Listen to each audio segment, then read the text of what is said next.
1 Samuel 2. Hannah's prayer. Then Hannah prayed and said, "My heart rejoices in the Lord. In the Lord my horn is lifted high. My mouth boasts over my enemies, for I delight in your deliverance. There is no one holy like the Lord. There is no one besides you. There is no rock like our God. Do not keep talking so proudly, or let your mouth speak such arrogance, for the Lord is a God who knows, and by him deeds are weighed. The bows of the warriors are broken, but those who stumbled are armed with strength. Those who are full hire themselves out for food, but those who are hungry no more. She who was barren has borne 7 children, but she who has many sons pines away. The Lord brings death and makes alive. He brings down to the grave and rises up. The Lord sends poverty and wealth. He humbles and he exalts. He raises the poor from the dust and lifts the needy from the ash heap. He seats them with princes and has them inherit a throne of honor. For the foundations of the earth are the Lord's. On him he has set the world. He will guard the feet of his faithful servants, but the wicked will be silenced in the place of darkness. It is not by strength that one prevails. Those who oppose the Lord will be broken. The Most High will thunder from the heaven. The Lord will judge the ends of the earth. He will give strength to his king and exalt the horn of his anointed. Then Elkanah went home to Ramah, but the boy ministered before the Lord under Eli the priest. Eli's wicked sons. Eli's sons were scoundrels. They had no regard for the Lord.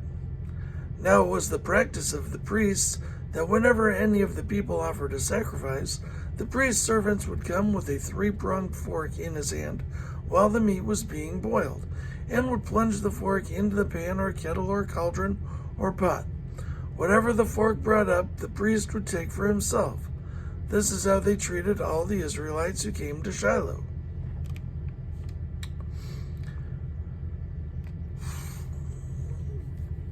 But even before the fat was burned, the priest's servants would come and say to the priest who was sacrificing, "Give the priest some meat to roast. He won't accept boiled meat from you, but only raw."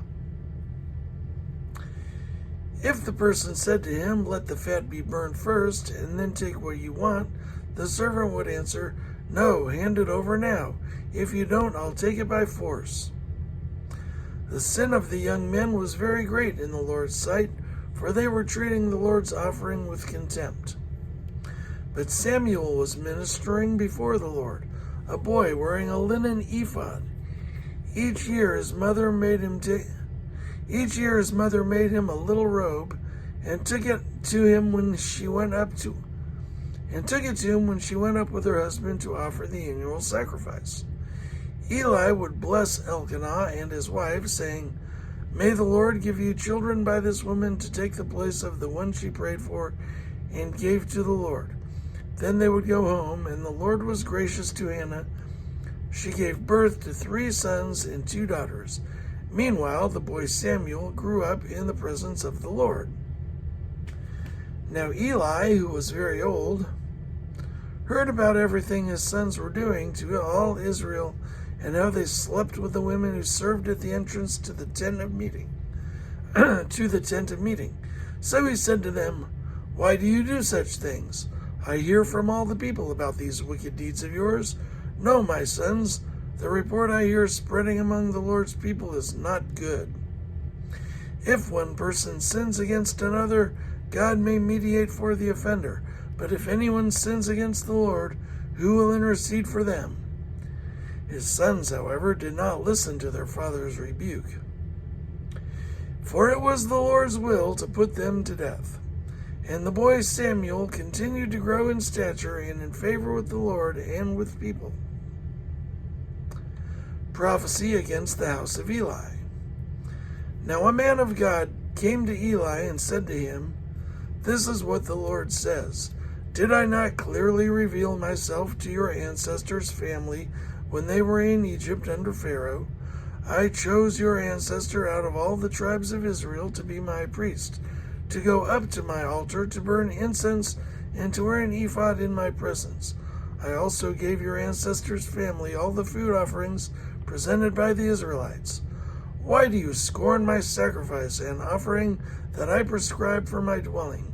Why do you honor your sons more than me by fattening yourselves on the choice parts of every offering made by my people Israel?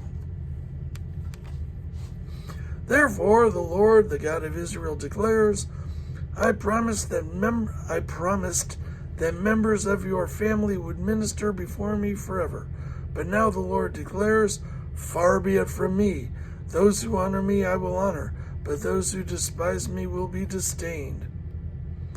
The time is coming when I will cut short your strength and the strength of your priestly house, so that no one in it will reach old age, and you will see distress in my dwelling.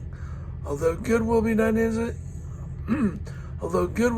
to Israel, no one in your family line will never reach old age. Every one of you that I do not cut off from serving in my altar, I will spare only to destroy your sight and sap your strength, and all your descendants will die in the prime of life. And what happens to your two sons, Hophni and Phinehas, will be a sign to you. They will both die on the same day. I will raise up for myself a faithful priest, who will do according to what is in my heart and mind. I will firmly establish his priestly house, and they will minister before my anointed one always. Then everyone left in your family line will come and bow down before him for a piece of silver and a loaf of bread and plead, appoint me to some priestly office so I can have food to eat.